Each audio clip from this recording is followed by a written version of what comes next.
കേരളീയ Darshan T V അവതരിപ്പിച്ചുകൊണ്ടിരിക്കുന്ന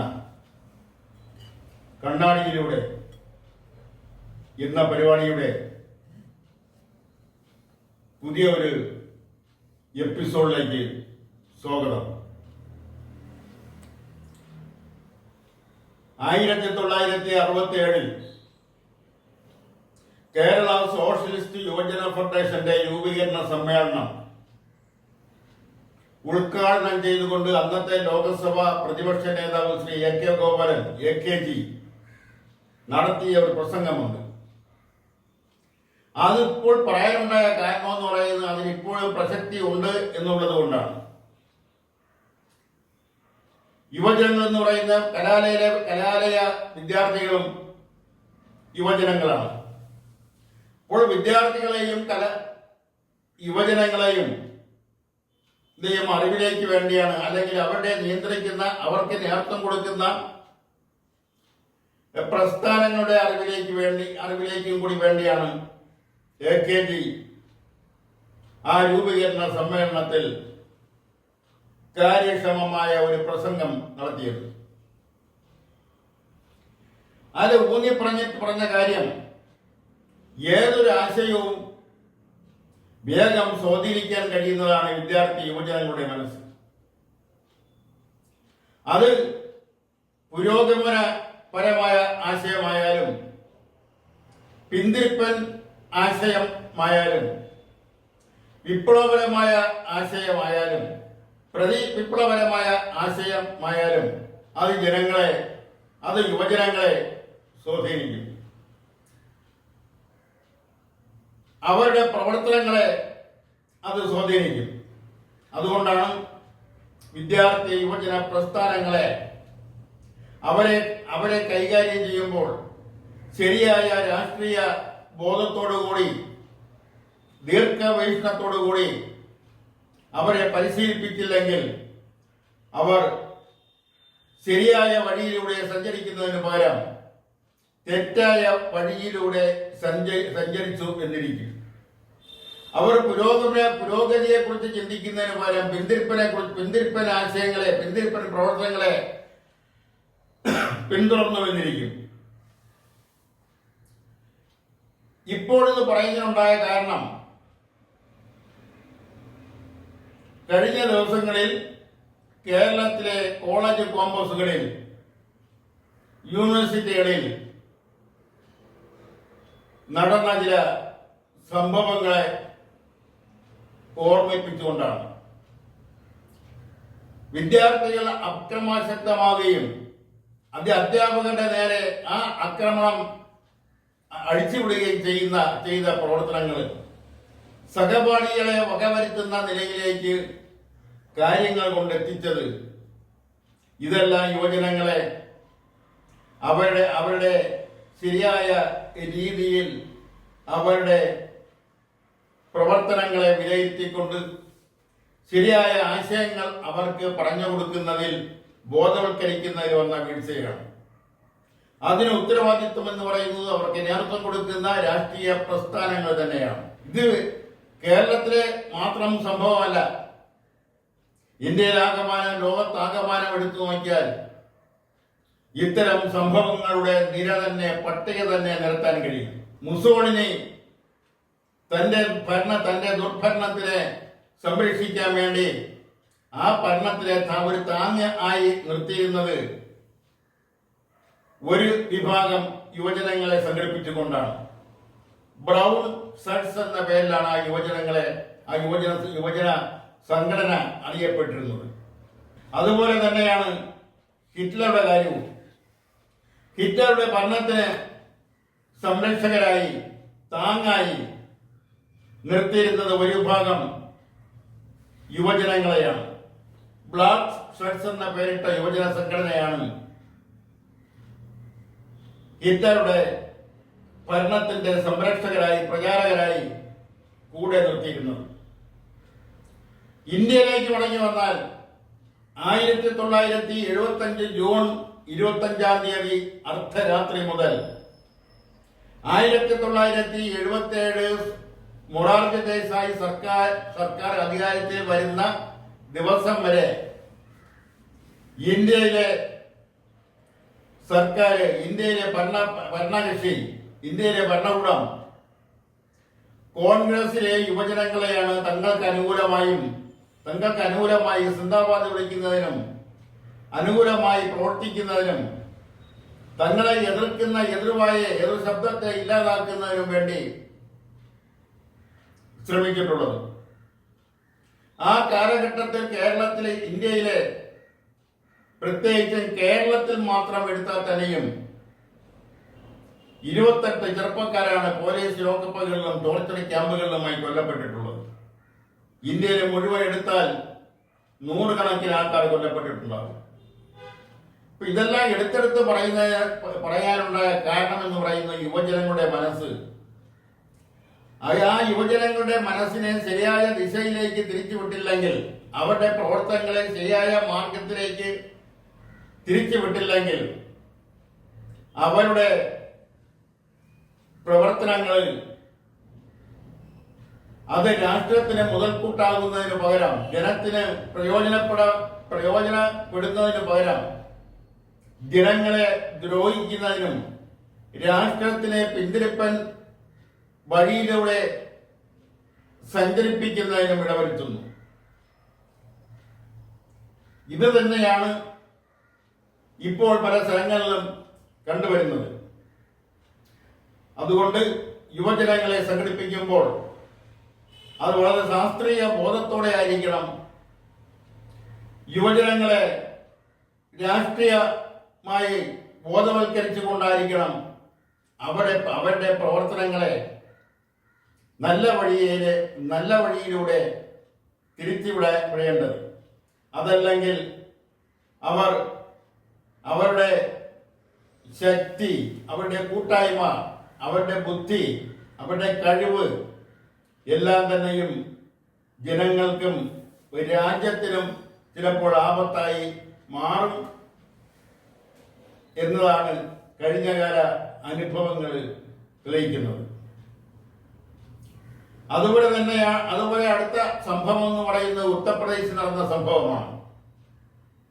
അവിടെ 1999 മുതൽ 99 വരെ ഉത്തർപ്രദേശിലെ ഒരു സാധാരണ പോലീസുകാരനെ പെട്ടെന്ന് ദിവ്യത്വം ഉണ്ടായി എന്ന് പ്രചരിപ്പിക്കുന്നതിന് വേണ്ടിയും ആ പ്രചരണം നടത്തിക്കുന്നതിന് വേണ്ടി ആളെ സംഘടിപ്പിച്ചുകൊണ്ട് അങ്ങനെ സ്വയം ആൾ ദൈവമായി പ്രഖ്യാപിച്ചുകൊണ്ട് തനിക്ക് ദിവ്യത്വമുണ്ടെന്ന് പ്രഖ്യാപിച്ചുകൊണ്ട് ഒരു വിഭാഗം ജനങ്ങളെ അദ്ദേഹത്തിന് വിശ്വസിപ്പിക്കാൻ കഴിഞ്ഞു. അദ്ദേഹം നടത്തിയ പ്രാർത്ഥനാ യോഗത്തിൽ 2 ലക്ഷത്തിലധികം പേർ പങ്കെടുത്തു എന്നാണ് പറയുന്നത്. 80,000 പേർക്ക് മാത്രം പങ്കെടുക്കാൻ കെൽപ്പുള്ള ആ സമ്മേളന സ്ഥലത്ത് 2 ലക്ഷത്തിലധികം പേർ പങ്കെടുത്തു എന്നാണ് പറയുന്നത്.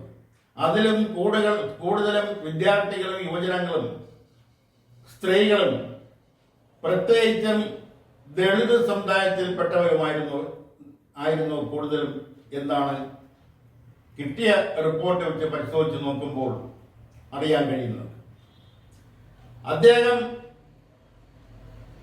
ആദ്യകാലങ്ങളിൽ പോലീസിൽ നിന്നും സ്വയം രാജിവെച്ചുകൊണ്ട് സ്വയം ദിവ്യത്വം പ്രഖ്യാപിച്ചുകൊണ്ട് കടന്നു വരുമ്പോൾ ഒരു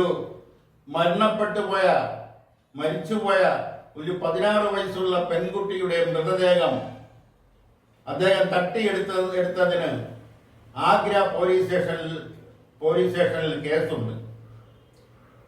ആഗ്ര പോലീസ് കേസ് രജിസ്റ്റർ ചെയ്തിട്ടുണ്ട്. മരിച്ചുപോയ ആ പെൺകുട്ടിയെ പുനർജീവിപ്പിക്കാം എന്ന് പറഞ്ഞ് വിശ്വസിപ്പിച്ചാണ് ആ പെൺകുട്ടിയുടെ മൃതദേഹം ഈ പോലെ ബാബെ എന്ന് പറയുന്ന ആൾ ദൈവം അന്ന് തട്ടിയെടുത്തതും ആ തട്ടിയെടുത്തതിന്റെ പേരിൽ ആഗ്ര പോലീസ് സ്റ്റേഷനിൽ കേസുണ്ടായത്. ഇതെല്ലാം നിലനിൽക്കുമ്പോഴാണ് ഇപ്പോൾ 121 പേരുടെ മരണത്തിനിടയാക്കിയ, അതിലെത്ര പേർക്ക് പരിക്കുകളേറ്റ ആ സംഭവം ഉണ്ടായത്. ആ സംഭവം ഉണ്ടായിട്ടും അതിന്റെ പേരിൽ കേസെടുത്തിട്ട് അതിന്റെ സംഘാടകരുടെ പേരിൽ മാത്രമാണ് കേസെടുത്തത് ഈ ആൾ ദൈവത്തിന്റെ പേരിൽ കേസെടുത്തതായി നാളിതുവരെ ഈ നിമിഷം വരെ കേസെടുത്തതായി അറിവില്ല. ഇത് ഇവിടെയും സംഭവിക്കാം. കേരളം പോലുള്ള രാജ്യത്ത് സംസ്ഥാനത്തും ഇതുപോലുള്ള സംഭവങ്ങൾ ഉണ്ടായിക്കൊള്ളുന്നില്ല. ഇവിടെയും ആൾജീവങ്ങളെ നിവേദനം പ്രഖ്യാപിച്ചുകൊണ്ട് ആയിരക്കണക്കിന് ജനങ്ങളെ ചില പ്രാർത്ഥനാ യോഗങ്ങളിൽ, സമ്മേളന യോഗങ്ങളിൽ വിളിച്ചു വരുത്താറുണ്ട്, കൂടാറുണ്ട്. അവിടെയെല്ലാം ശ്രദ്ധിച്ചില്ലെങ്കിൽ, അവിടെയെല്ലാം നിയന്ത്രണം സംഘാടകർക്ക് മാത്രം വിട്ടുകൊടുത്താൽ, ഭരണകൂടത്തിന് അവിടെ നിയന്ത്രണം ഇല്ലാതെ വന്നാൽ ഇത്തരം സംഭവങ്ങൾ ഇവിടെയും ആവർത്തിക്കാം. അത് ആവർത്തിക്കാതിരിക്കുന്നതിന് വേണ്ടി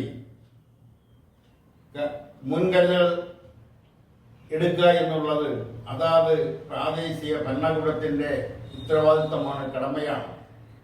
കൊല്ലം ജില്ലയിലെ പരവൂര് കുറ്റിങ്ങൽ വെടിക്കെട്ട്, അവിടെയും സംഭവിച്ചത് ആ വെടിക്കെട്ട്, ആ ഉത്സവത്തിന്റെ നടത്തിപ്പുകാർ, സംഘടകർക്കായിരുന്നു അവിടെ ജനങ്ങളുടെ നിയന്ത്രണവും അതുപോലെ തന്നെ മറ്റു കാര്യങ്ങളിലെല്ലാം നിർവഹിച്ചിരുന്നത്.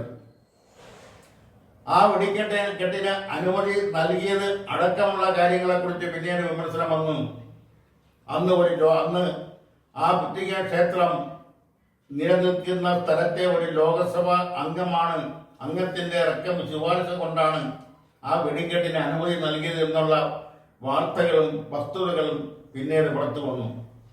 ഇത്തരം സംഭവങ്ങൾ ഉണ്ടായതിനു ശേഷം അതിനെക്കുറിച്ച് അന്വേഷണം നടത്താതെ, അതിനെക്കുറിച്ച് ജുഡീഷ്യൽ അന്വേഷണം പ്രഖ്യാപിച്ച് ജനങ്ങളെ കബളിപ്പിക്കാതെ, ഇത്തരം സംഭവങ്ങൾ ആവർത്തിക്കാതിരിക്കുന്നതിന് അതാത് ഭരണകൂടങ്ങൾ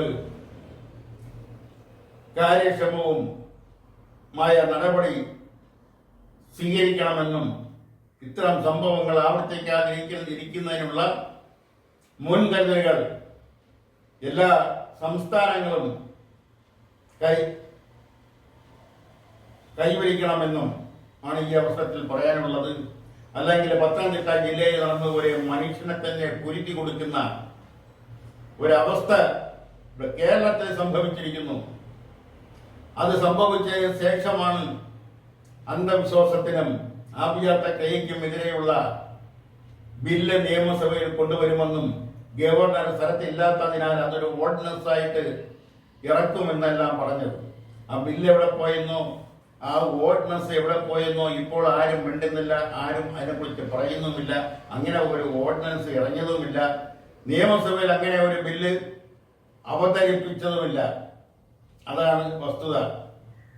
ഇതെല്ലാം എന്താണ് ചൂണ്ടിക്കാണിക്കുന്നത് എന്ന് ചോദിച്ചാൽ, അവിടെയെല്ലാം സമ്മതിദാനാവകാശം, ആ വോട്ട് ലഭിക്കുന്നതിന് വേണ്ടി ആണ് ഇത്തരം പ്രഖ്യാപനങ്ങൾ നടത്തിയിട്ട് അവസാനം ഒന്നും ഇല്ലാതെയാവുന്നത്. ജുഡീഷ്യൽ പ്രഖ്യാപനങ്ങൾ നടത്താറുണ്ട്.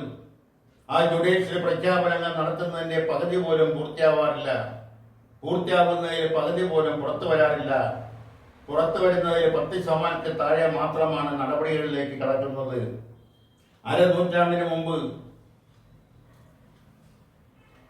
ശബരിമലയിൽ തീ വയ്ക്കുകയോ ചെയ്തപ്പോൾ അന്നും ഒരു ജുഡീഷ്യൽ കമ്മീഷൻ നിയമിച്ചു.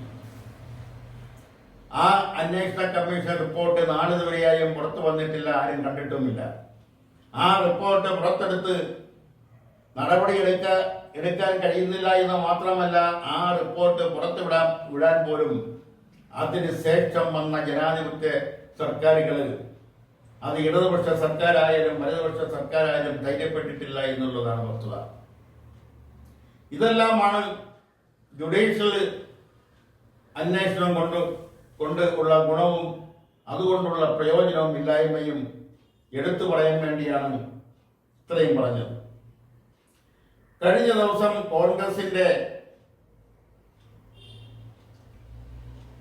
General secretary, AICC general secretary Shri KC Venugopal പറഞ്ഞൊരു കാര്യമുണ്ട്. എതിർ ശബ്ദം കൂടി ഉൾപ്പെടുത്തിയെങ്കിൽ മാത്രമേ ജനാധിപത്യം പൂർത്തിയാവൂ. വളരെ ശരിയാണ്. ഞാൻ നേരത്തെ പറഞ്ഞല്ലോ, 1975 ജൂൺ 25 അർദ്ധരാത്രി മുതൽ 77 വരെ മൊറാർജി ദേശായി സർക്കാർ അധികാരത്തിൽ വരുന്നതുവരെ എതിരഭിപ്രായങ്ങളെ, എതിർ ശബ്ദത്തെ ഇല്ലാതാക്കിയത്, ആ എതിർ ശബ്ദത്തെ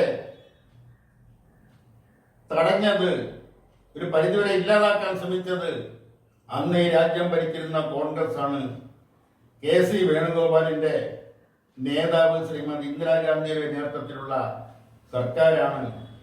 അവരുടെ ചെറുമകനാണ് ഇന്ന് KC വേണുഗോപാലിന്റെ കോൺഗ്രസിന്റെ നേതാവ്, ലോകസഭയിലെ പ്രതിപക്ഷ നേതാവ് രാഹുൽ ഗാന്ധി ഇന്ന് പറയേണ്ടി വന്നതിൽ പ്രത്യേകിച്ചൊന്നും തോന്നുന്നില്ല. ശ്രീമതി ഗാന്ധി അത് ചെയ്തതുകൊണ്ട് രാഹുൽ ഗാന്ധി അതുപോലെ ആകണം എന്നുണ്ടോ എന്ന് ചോദിച്ചാൽ ഇല്ല, അങ്ങനെ ആകണമെന്നില്ല. അത്തരത്തിലൊന്നും ആർക്കും തർക്കമില്ല. അതുപോലെ തന്നെ കഴിഞ്ഞ ദിവസങ്ങളിൽ ഉള്ള CPM-ന്റെ കേന്ദ്ര കമ്മിറ്റിയുടെയും പോളിറ്റ് ബ്യൂറോയുടെയും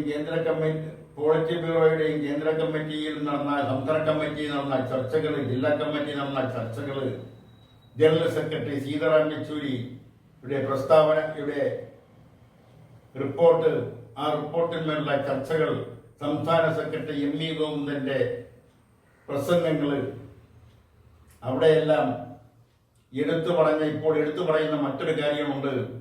കാലാകാലങ്ങളായി ഇടതുപക്ഷത്തിന്, പ്രത്യേകിച്ചും CPIM-ന് ലഭിച്ചുകൊണ്ടിരുന്ന SNDP വോട്ടുകൾ ഇപ്രാവശ്യം കിട്ടിയില്ല. ആ വോട്ട് ചോർന്നുപോയി എന്നാണ് വിലപിക്കുന്നത്.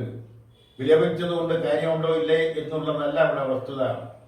ഒരു കാലഘട്ടത്തിൽ ഇവിടെ ഇന്ത്യയിലെ കമ്മ്യൂണിസ്റ്റ് പ്രസ്ഥാനവും ശ്രീനാരായണ പ്രസ്ഥാനവും ഒരുമിച്ച് നിന്നാണ് പ്രവർത്തിച്ചത്. അതിന്റെ ഫലമായിട്ടാണ് ഒരുപക്ഷെ കേരളത്തില്, പശ്ചിമ ബംഗാളിൽ വിവേകാനന്ദ പ്രസ്ഥാനമാണ്, സ്വാമി വിവേകാനന്ദന്റെ ആശയങ്ങളും വിവേകാനന്ദ പ്രസ്ഥാനങ്ങളുമാണ് അവിടെ ഇടതുപക്ഷത്തെ വളർത്തിയതെങ്കിൽ കേരളത്തിൽ ശ്രീനാരായണ ഗുരുവിന്റെയും ചട്ടമ്പി സ്വാമികളുടെയും അയ്യങ്കാളിയുടെയും പ്രവർത്തനങ്ങളും ആണ് ഇവിടെ കമ്മ്യൂണിസ്റ്റ് പാർട്ടിയെ വളർത്തിക്കൊണ്ടുവന്നത് എന്ന് പറയുന്നതിൽ തെറ്റില്ല. അതുകൊണ്ടാണ് ശ്രീ VS അച്യുതാനന്ദൻ SNDP യൂണിയന്റെ അമ്പലപ്പുഴ താലൂക്ക് യൂണിയൻ പ്രസിഡന്റായും TK രാമകൃഷ്ണൻ കോട്ടയം താലൂക്ക് യൂണിയന്റെ സെക്രട്ടറിയായിട്ടുമൊക്കെ പ്രവർത്തിച്ചത്. അന്ന് കമ്മ്യൂണിസ്റ്റ് പാർട്ടിയും SNDP യോഗവും ഒരുമിച്ച് നിന്ന് പ്രവർത്തിച്ചത് കൊണ്ടാണ്. അന്നത്തെ SNDP യോഗവും ഇന്നത്തെ SNDP യോഗത്തെയും തമ്മിൽ താരതമ്യം ചെയ്യാൻ കഴിയില്ല. അത് രണ്ടും രണ്ടാണ് രണ്ടും രണ്ടാണ്. അന്നത്തെ SNDP യോഗവും ഇന്നത്തെ SNDP യോഗവും പരസ്പരം ഒരു കമ്പാരിറ്റീവ്, ഒരു താരതമ്യ പഠനം നടത്തിയാൽ രണ്ടും രണ്ടാണെന്ന് പറയേണ്ടി വരും. അതിലേക്കൊന്നും കിടക്കുന്നില്ല. എന്തായാലും തെറ്റുകൾ ഉൾക്കൊള്ളാൻ തയ്യാറായാൽ, അത് ആരായാലും, അത് ഏത് രാഷ്ട്രീയ പ്രസ്ഥാനമായാലും, ആ ഉൾക്കൊള്ളുന്നതോടൊപ്പം ആ തെറ്റ് തിരുത്താൻ തയ്യാറാവുകയും സ്വയം വിമർശനപരമായി തന്നെ തെറ്റുകൾ തിരുത്തി മുന്നോട്ട് പോയാൽ അത് ഇടതുപക്ഷ പ്രസ്ഥാനങ്ങൾക്കായാലും അതുപോലെ മറ്റ് പ്രസ്ഥാനങ്ങൾക്കായാലും വളരെയധികം ഗുണം ചെയ്യും. ആ നിലയിൽ അവർ ചിന്തിക്കട്ടെ, പ്രവർത്തിക്കട്ടെ എന്ന് ആഗ്രഹിച്ചുകൊണ്ട് ഇന്നത്തെ കണ്ണാടിയിലൂടെ എന്ന പരിപാടി ഇവിടെ പൂർത്തിയാക്കാൻ ശ്രമിക്കുകയാണ്. നന്ദി, നമസ്കാരം.